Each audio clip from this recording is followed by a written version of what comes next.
Day 89 of the war has been noted for a couple of different things.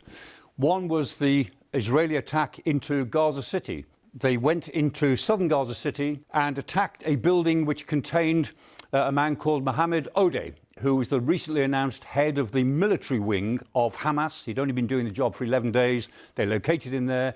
They killed him, and Hamas have admitted that he's dead. Undoubtedly, he'll be replaced by somebody else.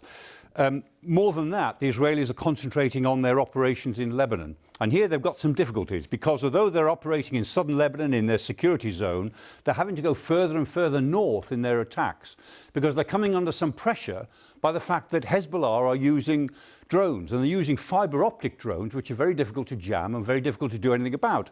And the Israelis now are finding that their military tactics have to change because Hezbollah are making effective use of these drones, particularly the fiber optic drones.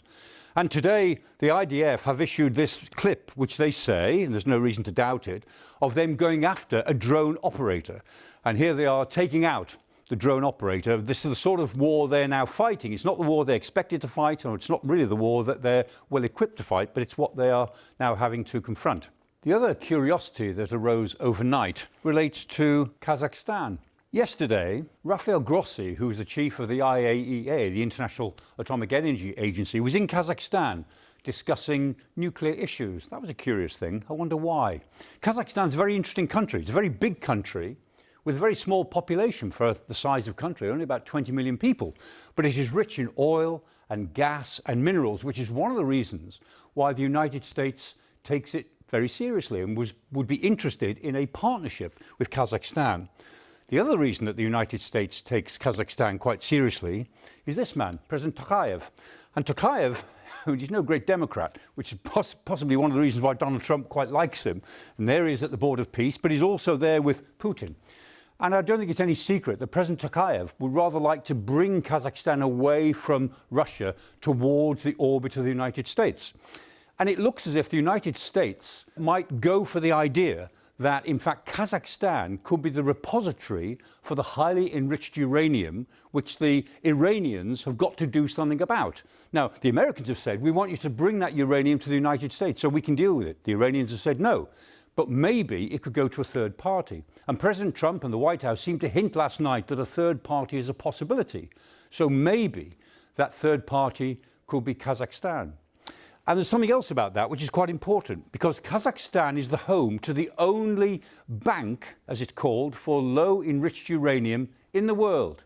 There it is, that's the bank.